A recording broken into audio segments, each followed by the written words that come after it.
So, dito na tayo. Squaring numbers. Squaring numbers between, hindi ka pa ito na iba-vlog ata eh. Between 10 and 20. Magbigay tayo ng given natin. First given natin is 14 squared. Paano ba natin ito makakompute ng mabilis? Kasi ang iba sa atin, ang ginagawa ay nagme-memorize na lang.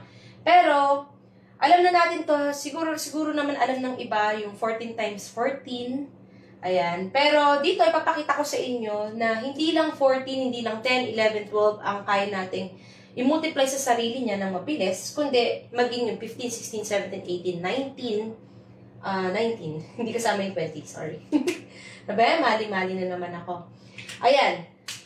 Ayan. Hi. Ayan, meron nag-comment sa atin. Thank you, Acer. Hello. Hello din. Ayan, start na tayo. 14 squared. Paano ba natin to kino-compute ng mabilis? Yung mga ini-square natin ng mga numbers. O yung mga minumultiply natin yung numbers sa sarili niya. Paano ba to? Halimbawa, itong 14 squared, ang gagawin lang natin is kokopyahin mo lang tong 14 at ipa-plus mo siya sa sarili niyang o sa kanyang sa given natin na 4, which is itong sa 14 natin. So, 14 plus 4 is equals to 18. Ngayon, itong 18, lalagyan mo lang siya ng 0. Okay? Ngayon, pagkatapos natin nilagyan ng 0, palagi po ba ito, ma'am? Yes. Kasi instead na i-multiply natin sa 10, lagyan na lang natin ng 0 para mas mabilis nating maunawaan. Okay? So, 14 plus 4, ito ay galing sa given natin, ito ay galing sa given natin na 14, is equals to 18. Lalagyan mo lang siya ng 0. Tapos, kukuhanin mo itong 4 at i-multiply mo siya sa sarili niya. 4 times 4 is equals to 16. Saka mo siya i-plus. 180 plus 16 is equals to 196. Ayan. Sa mga hindi nakaka-memorize ng mga 11 times 11, 12 times 12, 13 times 13, 14 times 13, 14 times 14, ayan, pwede nyo itong gamitin itong method na to para kahit nasa isip nyo, kaya nyo siyang computing. Hindi nyo kailangan ng calculator. Okay? Isa pa, halimbawa naman, paano kapag ginawa natin itong 17? Ayan, let's say 17 squared. Paano naman po natin to gagawin? So, tanggalin lang natin to. Tanggalin natin to. Tanggalin natin to. Ito, and ito, and ito. Ayan, para mabilis tayo. 17 squared, paano ba natin to kino-compute ng mabilis? Ganito lamang po yan.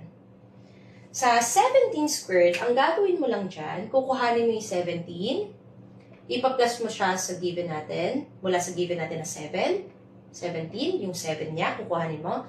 17 plus 7 is equals to 20. Ilan? Sige nga, try nyo nga. Gusto ko makita kung sino-sino yung mga ating mathematician era. Sige nga, kaya nyo ba? 17 plus 7 is equals to 20. Ilan? Sa comment natin. Tinitingnan ko yung mga nagko-comment ha. 24. 24. Ngayon, pagkatapos natin yan, kukuhanin mo ulit yung 7 at multiply mo siya sa sarili niya. 7 times 7 is 49. So, magkakaroon tayo ng, pag-plus mo lang, 289.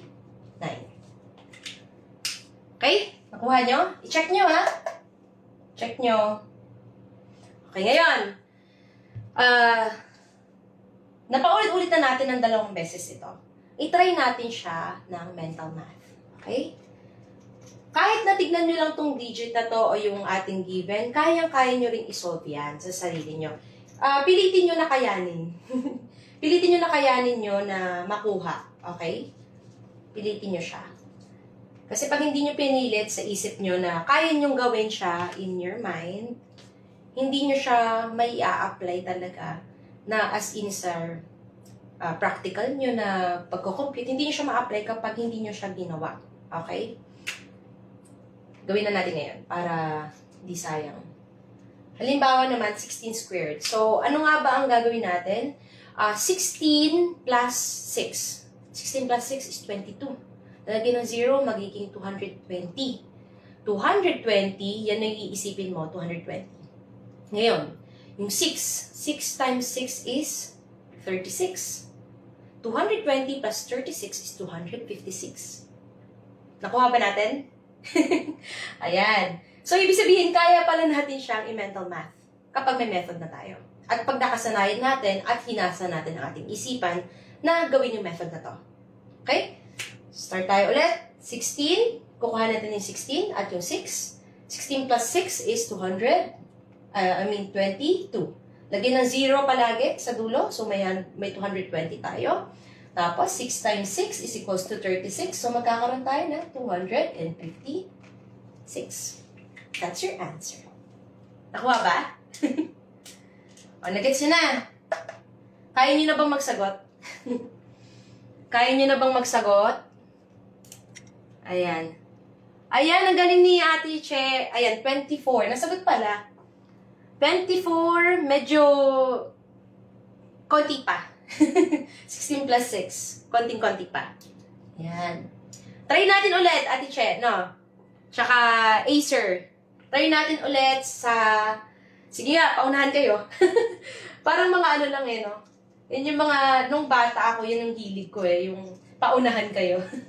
Sige, try nyo nga to. Medyo mahirap to kung may papel kayo at ballpen, pwede nyo tong gawin. Or kung kaya yung i-mental math, mas maganda. Sige nga, try nyo nga tong 19 squared. Paano tong 19 squared? Sige nga, kaya nyo ba? Ang ating 19 squared. Ibigin ko kaya ng ilang segundo.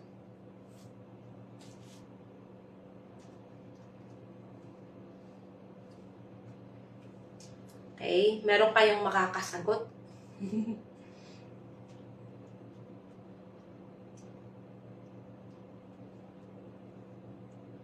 Okay, kaya na? Let's start na. May nakasagot ba? Ang bilis kasi ng counting ko eh, no? Ang bilis ko mag-ano. Okay, sige. Sagutan na natin to. Okay, 19 squared, anong gagawin natin para makuha natin yung 19 squared? Una-muna, kukuhanin natin yung 19. Ipa-plus mo siya sa sarili niyang, sa given natin na 9. So, 19 plus 9 is equals to 28. Ngayon, yung 28, ilagyan mo siya ng 0 sa dulo, magkakaroon tayo ng 280. Ngayon, may 280 na tayo Malinaw na may 280 na tayo. Isang tabi niya ng konti. Yung 9 naman, imumultiply mo siya sa sarili niya. 9 times 9 is 81. So, may 280 tayo at 81. Pag pinag-plus mo yan, dalawa na yan, magkakaroon tayo ng 60. Yung ating 80 plus 81, ilan? 8 plus 8 is 16, 160. So, 280 plus 81 is equals to 361. Ayan, mini-mental math ko yan Walang daya yan. Sige. Ulitin natin 19 plus 9, para check na rin natin. 228, lagyan mo ng 0 sa dulo, 280. Tapos, 9 times 9 is equals to 81. So, magkakaroon tayo ng, 80 plus 80 is 160. So, magiging 361. Kaya na. Okay. Ayan may natutunan tayo ngayong gabi. Ayan. Yan ay ini-square natin mula 10 until 19. So, 11 squared, 12 squared, 13 squared, 14 squared, 15 squared, 16 squared, 17 squared, 18 squared, 19 squared. Hindi nyo na kailangan mag-memorize. Basta't alam nyo yung method na yon, hindi nyo na kailangan mag-memorize.